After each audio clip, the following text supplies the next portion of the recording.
Okay, my loves. So when you're trying to manifest your dream life, it can be a little daunting to quantum leap right into it, right? To make like the big leap from, okay, you want to get paid to exist, you want to be an entrepreneur, you want to, get paid for living in your soul purpose, but you're working a 9 to 5. So it can be kind of scary or inaccessible to think of just like quitting the next day and embarking on your new journey, right? Okay, so what I suggest is to microdose your dream life. Microdose your dream life. Practice how you want to feel when you're being your dream self, when you're in your dream reality. So that way it will just be easier when the 3D catches up, when your dream reality catches up with the manifestations you've been working so hard on. It'll be easy for you. It'll feel natural. It won't be a shock to your nervous system because you've spent all of this time trying it out, trying it on for size. Okay, before I get into it, if this is your first time seeing me, hi, my name is Sheba and this is my channel. I call it See Like Sheba. And, I am just this really brilliant genius, hierophant and high priestess and channel, just bringing you ancient, profound cosmic wisdom and presenting it in like accessible, down to earth, easy kind of way. So you're welcome for that.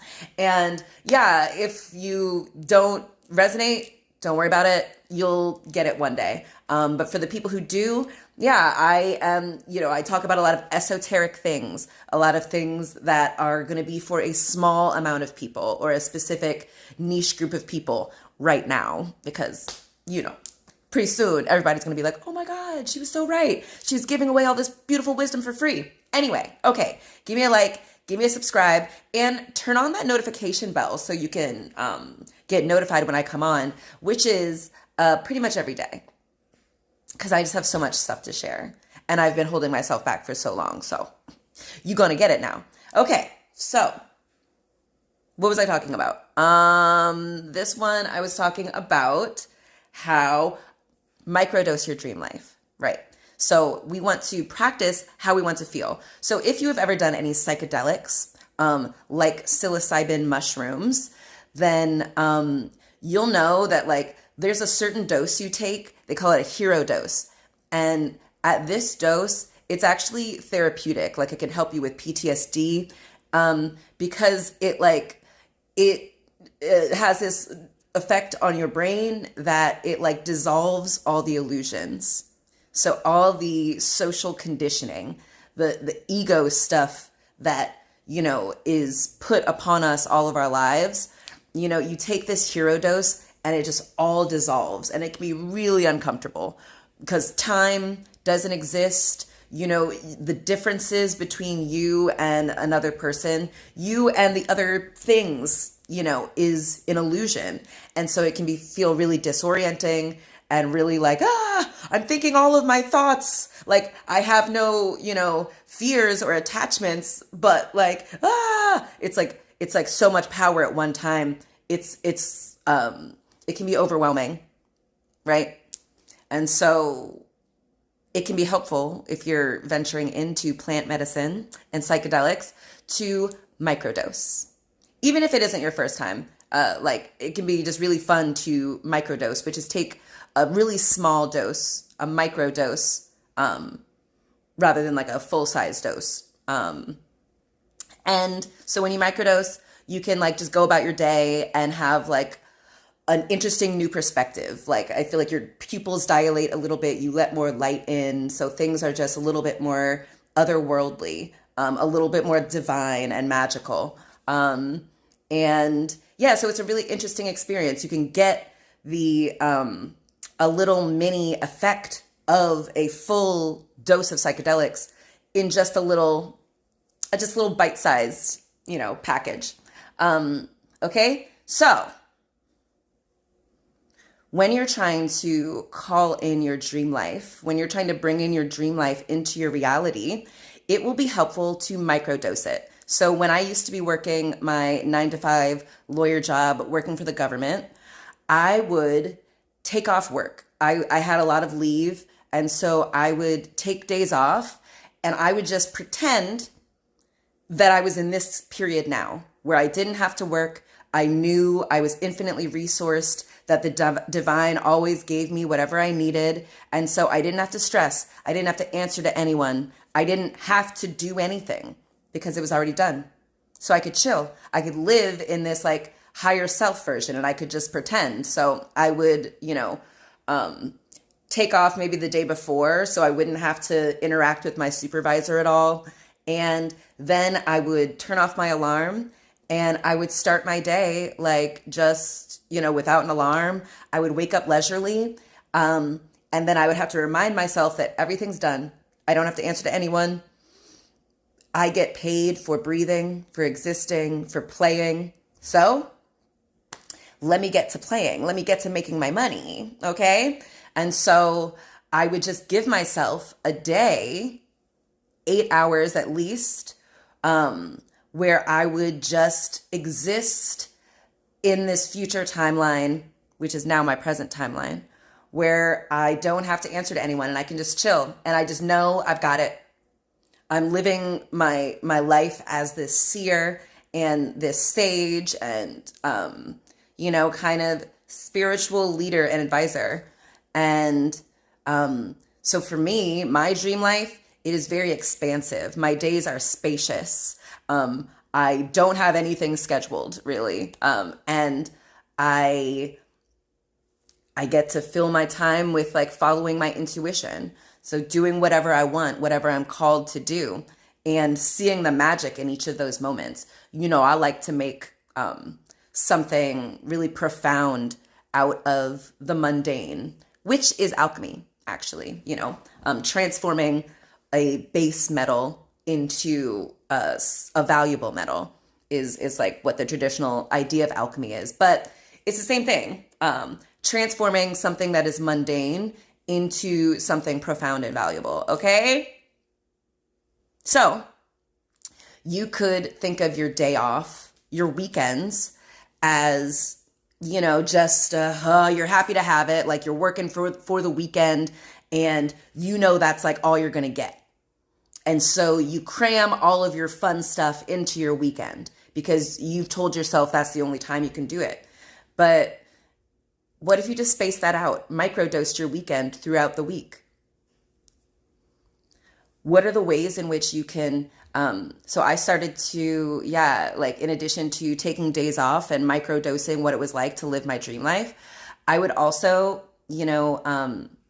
some days I would not set an alarm and just see what time I woke up naturally. And I would have Billy, my husband, I would be like, can you set your alarm for like 9:30? Because Billy naturally kind of wakes up earlier than me and he's like doing his thing already. And so I'm like, can you just wake me up at 9:30, which is when I had to sign in to my old job. I was like, just wake me up at 9:30 if I'm not already up. And so sometimes he would wake me up, but other times I would just wake up naturally when I needed to. I would wake up a couple minutes before 9:30, roll over, sign in, put something on my computer to make it look like I was there, and then I would go back to sleep. I would try to spend as little time in the 3D as was humanly possible, as is absolutely necessary. Okay. So I would, I started to like, if you microdose your, dream life enough, eventually your tolerance for it will grow. So you're going to have to spend more time consuming, embodying, living in, immersing yourself in your dream life. Okay. And so then what you're going to be doing is there'll become a point where you're actually just kind of microdosing or getting a little snack, a little bite-sized portion of the matrix, of the old expired timeline.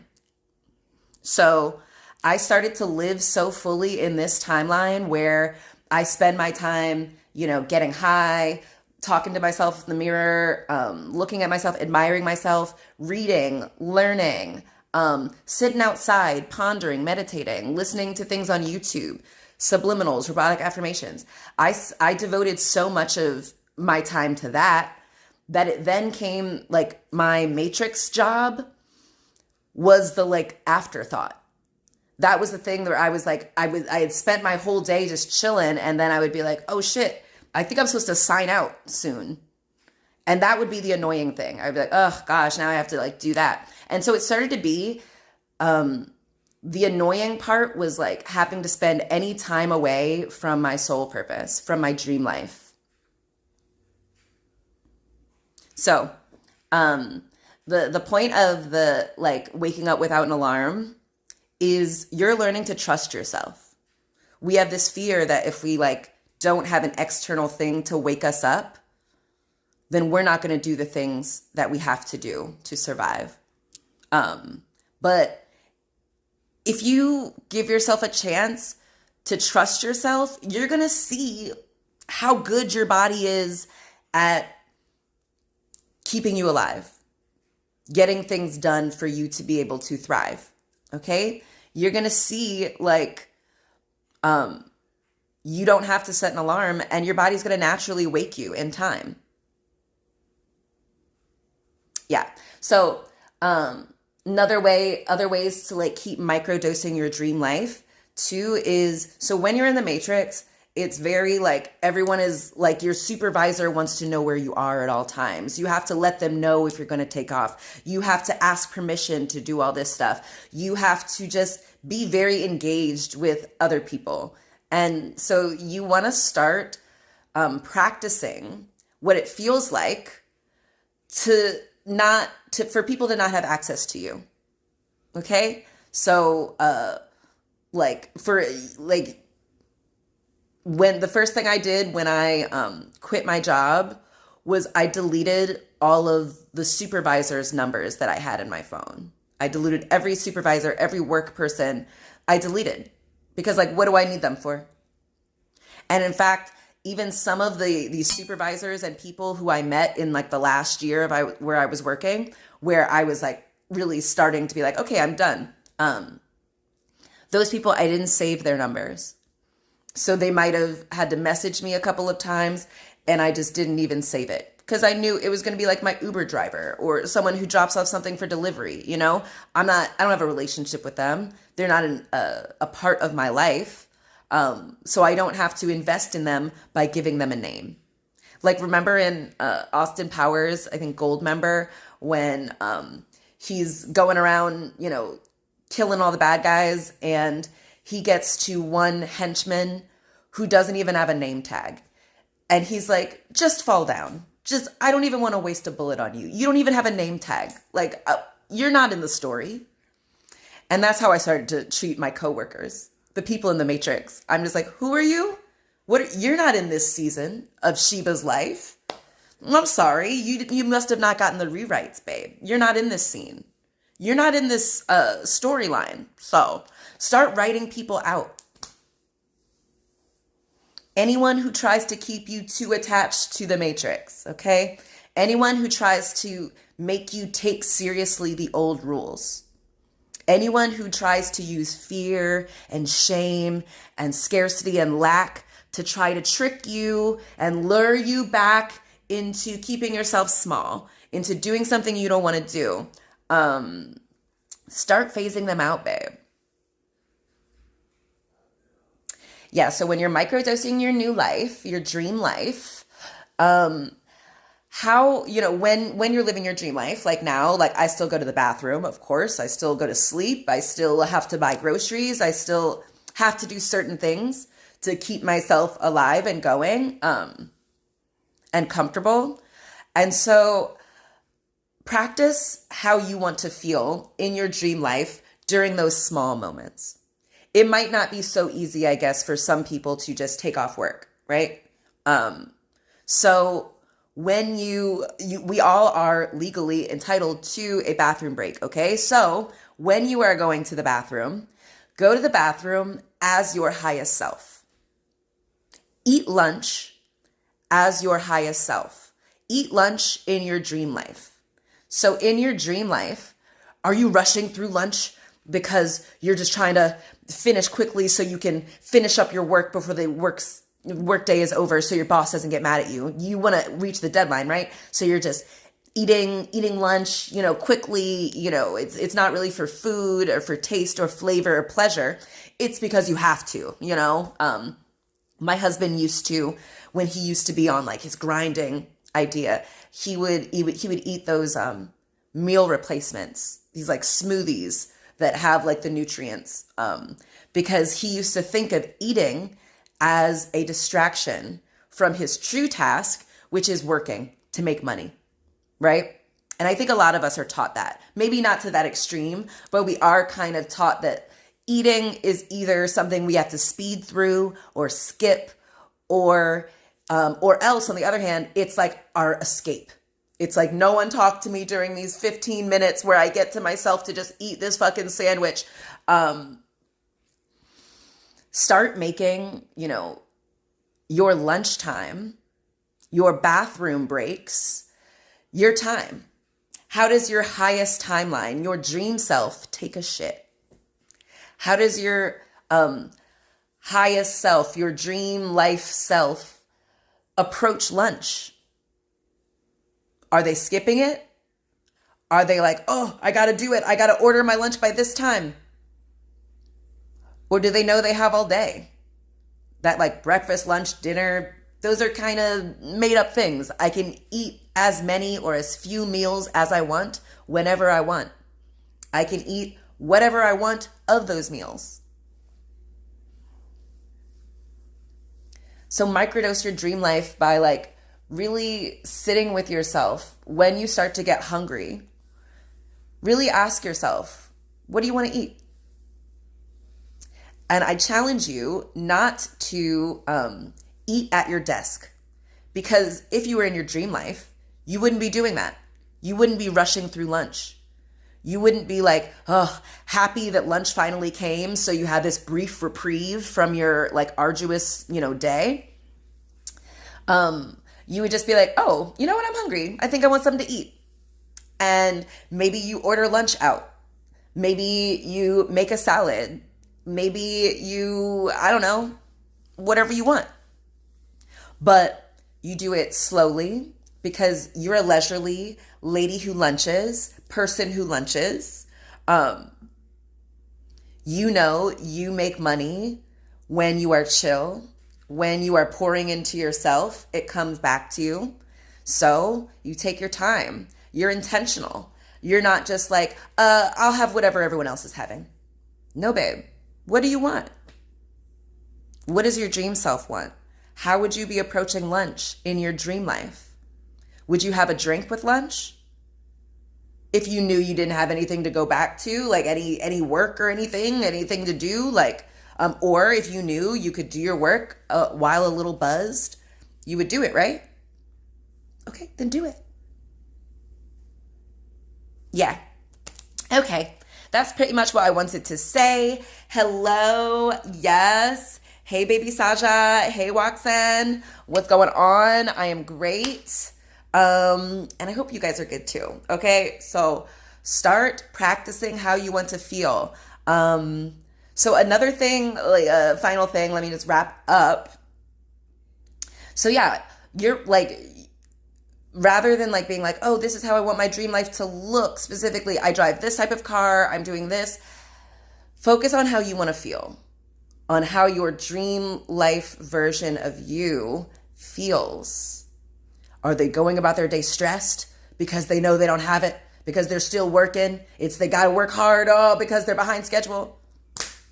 Probably not. Your dream self knows everything is taken care of. So your dream self is like, sweet, ooh, it's taken care of. I'm here to chill. I'm here to relax. I'm not going to rush through my lunch. For what? I'm always on time. I'm not going to be anxious when I see a phone call. My supervisor? Who? This unknown number? Let it go to voicemail. If it's important, they'll call back. If it's really important, they'll leave a message. They'll send me an email, but chances are it's probably not that important. So let me not rush to answer my phone. Oh, people want me available. People want to know where I am. Let them be confused. Let them worry about you. It's okay. All right, let me get out of here. I wanna do a video about something else. Maybe today, maybe tomorrow. I don't know. But yeah, we're gonna do it. Okay. If you made it this far, leave me a mushroom emoji in the comments. If you know what I'm talking about. Yeah, so because we are microdosing our dream life. If you're not just gonna take the quantum leap, the full leap like I do, you know, I'm like, oh, I'm done with this old life. I'm going into the new one tomorrow. If you don't want to do that, it will help to microdose it. You don't have to do the hero dose in one on your first go, you know? It'll help to just microdose. Work your way up. Work your way up to your dream life. Yeah. So, relax. Practice breathing, practice moving slowly, practice resisting being rushed. And your dream life is going to be here before you know it. You're going to be living your dream life like me very soon. So allow me to be the light at the end of the tunnel. Allow me to be the proof that it's going to work. It is. All the stuff you've been told is to like keep you back and keep you small, to keep you obedient, to keep you pliable. All right. Bring your forehead up against the screen, my loves. I love you so much. And this is all made up, okay? So, how to know God's protecting you from the evil that you just know. You choose to be certain. You choose to see all of the evidence of your protection. That's it. You recognize how wow, you have made it to the age you are intact. 22, as I say that. Intact and in much better shape than many other people your age. You know, I love to compare myself to others and I'm just like, wow, I'm doing great. Awesome. Thank you, God, divine. Yeah, so how do you know you're protected from evil? Look at the way people who wish to do you harm are repelled by you. Look at the people who siphon your energy, who think like that of you, don't want to be around you. That's protection. It would suck if you were surrounded by all of these people who just did not have your best interests at heart. But you don't. They're repelled by you. You're repelled by them. But either way, God's got them away from you. So, thank you, God. I love that. Love that for us. All right, my darlings. We're going to talk about this more because it's so important. Embodying and acting as if it already is. Being in your Sabbath state, in this state of completion, of receiving, of wish fulfillment. Oh, it's so powerful. It just supercharges your manifestations to you. All right? Okay. I love you guys. Give me a like. Give me a subscribe. Give me a mushroom emoji if you made it this far. And I will talk to you very soon, okay? Salam. And yalla bye, my loves.